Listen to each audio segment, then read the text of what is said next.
Assalamualaikum warahmatullahi wabarakatuh. Alhamdulillahirabbil alamin wa bihi nasta'inu ala umuri dunya waddin wassalatu wassalamu ala asrofil anbiya'i wal mursalin wa ala alihi washabbihi ajmain amma ba'du. Saya di sini akan mempresentasikan makalah yang berjudul Definisi dan Tahapan Proses Tidur dan Bermimpi, Hipnosis dan Meditasi, serta pengaruh obat terhadap kesadaran. Di sini saya tidak sendiri, ditemani dengan Wafa Halimatus Sa'diyah dan Muhammad Ahyar Abdillah. Poin yang pertama yaitu proses tidur dan bermimpi.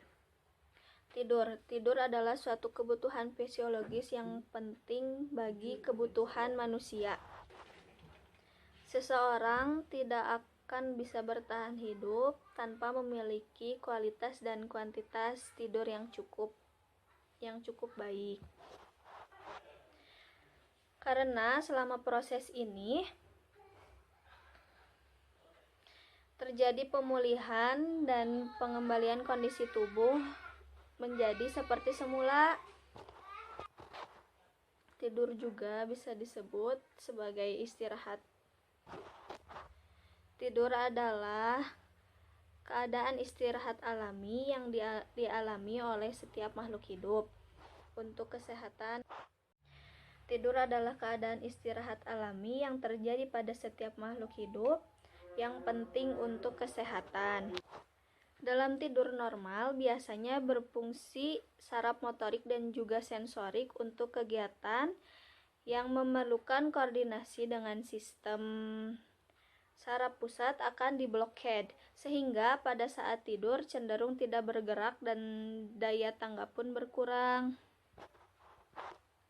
Tidur juga manusia memerlukan untuk membentuk sel-sel tubuh yang baru dan memperbaiki sel-sel tubuh yang rusak, serta memberi waktu organ tubuh untuk beristirahat, juga untuk menjaga keseimbangan metabolisme dan kimiawi tubuh. Fase peralihan dibagi menjadi dua.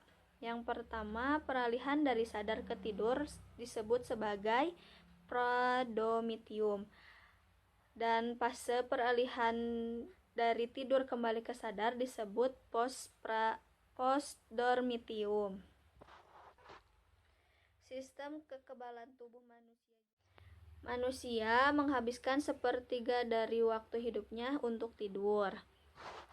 Tidur bukan hanya kelelahan, bisa juga seperti kebiasaan, pola hidup. Kebutuhan tidur disesuaikan dengan usia, jenis kelamin, dan pekerjaan.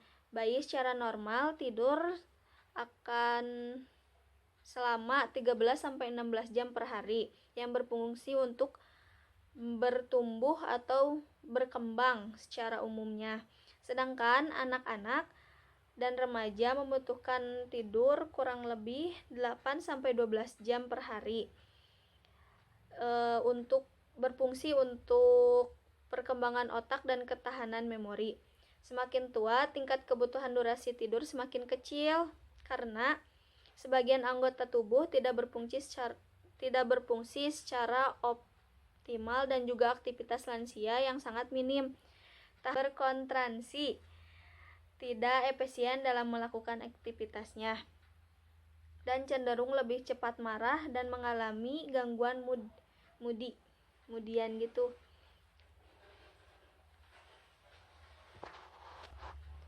Jenis gangguan tidur yang dialami sebagian banyak orang disebut insomnia dan hipersomnia. Sisanya merupakan gangguan tidur yang jarang ditemui seperti somnambulisme, berjalan ketika tidur, katapleks, kehilangan otot saat tidur, paralis tidur, perasaan tidak dapat bergerak sewaktu terbangun, dan halusinasi hipnagogik, mimpi seakan-akan hidup. Gejala insomnia biasanya sering diawali dengan terjadinya gangguan cemas maupun depresi yang yang diperburuk oleh suatu keberadaan penyakit organik maupun masalah personal. Mimpi. Poin selanjutnya adalah mimpi. Mimpi adalah pengalaman bawah sadar yang melibatkan penglihatan, perasaan, pendengaran, pikiran, dan indera lainnya, terutama saat tidur disertai gerakan mata yang cepat. Kejadian dalam mimpi biasanya mustahil terjadi dalam dunia nyata, dan tidur di luar kuasa mimpi. Jadi, intinya mimpi adalah pengalaman di bawah ruang kesadaran yang melibatkan penglihatan. Ada kalanya mimpi juga bisa dikendalikan. Ketika rasa dan indera sudah merasa menjadi bagian dari mimpi, kadang juga apa yang dikehendaki bisa membelokkan arah dalam mimpi. Di sini saya akan menjelaskan hipnosis dan meditasi. Apa sih itu hipnosis? Hipnosis adalah sebuah istilah yang sering kali kita dengar di kalangan masyarakat. Kemampuan ini sering dihubungkan dengan kemampuan untuk membuat orang tidur. Banyak masyarakat Indonesia yang menafsirkan bahwa hipnosis dan hipnotis itu maknanya sama. Tetapi hipnosis itu maknanya ilmunya, dan hipnotis itu maknanya orangnya. Contohnya seperti piano. Piano itu alat musiknya, dan pianis itu adalah orang yang melakukan atau memainkan piano tersebut. Hipnosis pun sama seperti itu. Hipnosis adalah ilmunya, dan hipnotis adalah orang yang melakukan atau menjalankan ilmu hipnosis tersebut. Dan hipnosis itu berasal dari bahasa Yunani yang artinya dewa tidur. Hipnosis yang pertama kali disimpulkan oleh dokter terkenal atau ternama di Inggris yang bernama James Burt. James Burt ini yang pertama kali menyimpulkan bahwa kesadaran fenomena ini disebut dengan hipnosis. Dan James Burt ini hidup di antara pada tahun 1795 sampai 1800. Hipnosis itu banyak pengertiannya, banyak definisinya, banyak juga fenomenanya. Ada yang mengatakan bahwa hipnosis itu permainan di bawah sadar atau suatu kondisi yang menyerupai tidur secara sengaja. Dan ada juga pengertian yaitu hipnosis adalah diterimanya ide tanpa kritik. Banyak orang yang berpikir bahwa hipnosis itu menggunakan jin. Apakah itu benar? Oh, tidak. Seperti definisi yang tadi, hipnosis hanyalah seni komunikasi di bawah sadar. Contohnya seperti kita menonton film yang ada di televisi, atau kita melihat marketing yang membuat kita terkagum dan ingin membeli barang tersebut. Jadi hipnosis itu tidak selalu dilakukan dengan tidur, bahkan ketika mata terbuka pun kita sering dipengaruhi oleh hipnosis tersebut. Misalnya seperti membaca novel, menonton film yang tegang, cemas, sedih, dan di situ kita tahu bahwa yang kita saksikan itu hanyalah cerita fiksi belaka. Dan seperti itulah sinopsis. Dan sinopsis itu hanyalah bisa kita rasakan apabila kita mengizinkan diri kita untuk mengalaminya. Praktik relaksasi yang melibatkan pelepasan pikiran dari semua hal yang menarik, membebani maupun mencemaskan dalam hidup kita sehari-hari. Jadi, setiap manusia itu pasti pernah mengalami rasa kecemasan, rasa ketakutan, dan berbagai kondisi.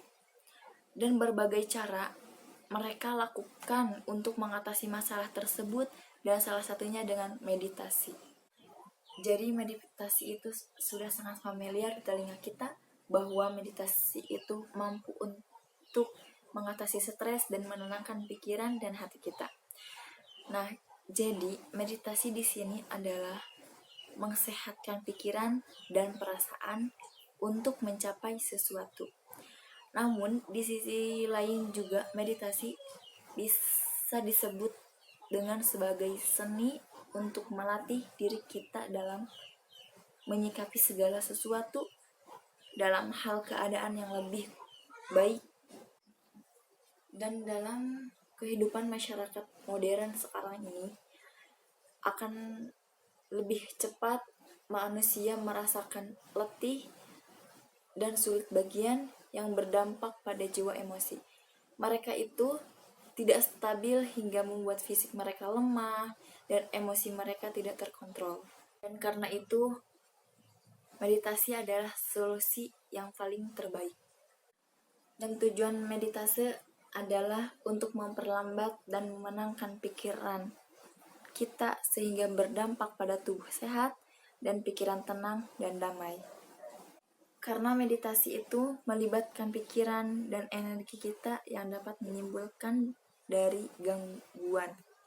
Yang kedua yaitu pengaruh obat terhadap kesadaran, yaitu pemakaian obat banyak sekali digunakan untuk mengobati berbagai penyakit. Pengertian obat itu sendiri merupakan bahan yang hanya dengan takaran tertentu dan penggunaan yang tepat dapat dimanfaatkan untuk mencegah penyakit, menyembuhkan atau memelihara kesehatan. Oleh karena itu, sebelum menggunakan obat harus diketahui sifat dan cara penggunaannya. Oleh karena itu, agar penggunaannya tepat dan aman, obat merupakan komprehensif penting yang tidak tergantikan dalam pelayanan kesehatan, sehingga pemeliharaan melalui kebijakan obat nasional atau yang bisa disebut dengan KONAS menyatakan jaminan tersebut atau jaminan dan keterjangkauan obat, terutama obat esensial. Kesadaran adalah bentuk keadaan di mana diri mengetahui atau mengingat hal untuk mengawasi dan menjaga diri. Yang kedua, deteksi diri dan menyuntingkan kesalahan. Dan yang ketiga, yaitu mengambil keputusan dan bersikap. Yang keempat, untuk mengatur kepribadian dan tingkah laku orang itu sendiri gitu. Yang kelima yaitu untuk mempelajari dan adaptasi diri sendiri. Dan kesadaran telah menjadi satu topik tersendiri. Kajian psikolog dan ilmu pengetahuan kesadaran memang telah menjadi satu konsep yang sering digunakan psikologi. Namun, kesadaran merupakan konsep yang membingungkan dalam ilmu pengetahuan mengenai pemikiran-pemikiran. Salah satu penyebabnya adalah karena pengertian kesadaran sangat bervariasi. Tidak ada satu pengertian umum. Jadi pengertian kesadaran itu beragam gitu. Jadi tidak ada pengertian yang umum. Sebagian besar orang akan mengakui mereka lebih standar, sadar saat bangun sepenuhnya. Jadi kesadaran itu banyak sekali bisa kita cantumkannya kayak bangun tidur gitu ya. Kita kalau misalnya langsung bangun, kita tidak akan bisa sampai langsung bangun gitu. Pasti kita pusing kan, langsung kalau misalkan kita bangun tidur langsung bangun gitu aja, pasti kita merasa bahwasanya kepala kita itu pening gitu ya, pusing. Nah, contohnya seperti itu. Jadi kesadaran itu harus kita relaksasikan sebagaimana ya kalau misalnya bangun tidur gitu. Jadi jangan sampai pas bangun tidur tuh kita langsung bangun langsung pergi gitu ke air, jangan sampai kayak gitu. Jadi luangkanlah waktu gitu beberapa menit biar agar semua nyawa atau semua pemikiran yang kita relaksasikan dalam sebuah tidur bisa kita perlahan maju kembali gitu. Jadi itulah konsep kesadaran yang sebenarnya gitu yang bisa saya paparkan. Mungkin selanjutnya yaitu obat psikedelik yang ternyata meningkatkan keragaman sinyal di otak. Menurut ukuran kesadaran yang didasarkan pada tidur dan terjaga, obat mempunyai hubungan yang bermakna terhadap kesadaran itu sendiri. Cara pengobatan dan kesadaran, kesehatan, dan lain-lain sebagainya, tetapi tidak mempunyai hubungan yang bermakna dengan pemikiran atau pemilihan dan penggunaan obat itu sendiri. Jadi pengertian kesadaran itu beragam gitu. Jadi tidak ada pengertian yang umum. Sebagian besar orang akan mengakui mereka lebih standar, sadar saat bangun sepenuhnya. Jadi kesadaran itu banyak sekali bisa kita cantumkannya kayak bangun tidur gitu ya. Kita kalau misalnya langsung bangun, kita tidak akan bisa sampai langsung bangun gitu. Pasti kita pusing kan, langsung kalau misalkan kita bangun tidur langsung bangun gitu aja, pasti kita merasa bahwasanya kepala kita itu pening gitu ya, pusing. Nah, contohnya seperti itu. Jadi kesadaran itu harus kita relaksasikan sebagaimana ya kalau misalnya bangun tidur gitu. Jadi jangan sampai pas bangun tidur tuh kita langsung bangun langsung pergi gitu ke air, jangan sampai kayak gitu. Jadi luangkanlah waktu gitu beberapa menit biar agar semua nyawa atau semua pemikiran yang kita relaksasikan dalam sebuah tidur bisa kita perlahan maju kembali gitu. Jadi itulah konsep kesadaran yang sebenarnya gitu yang bisa saya paparkan. Mungkin selanjutnya yaitu obat psikedelik yang ternyata meningkatkan keragaman sinyal di otak. Menurut ukuran kesadaran yang didasarkan pada tidur dan terjaga, obat mempunyai hubungan yang bermakna terhadap kesadaran itu sendiri. Cara pengobatan dan kesadaran, kesehatan, dan lain-lain sebagainya, tetapi tidak mempunyai hubungan yang bermakna dengan pemikiran atau pemilihan dan penggunaan obat itu sendiri. Mungkin cukup sekian yang bisa kami paparkan pada kali ini. Mohon maaf bila kelompok kami banyak sekali kesalahan. Allahumma fiq ila aqwamit thoriq. Wassalamualaikum warahmatullahi wabarakatuh.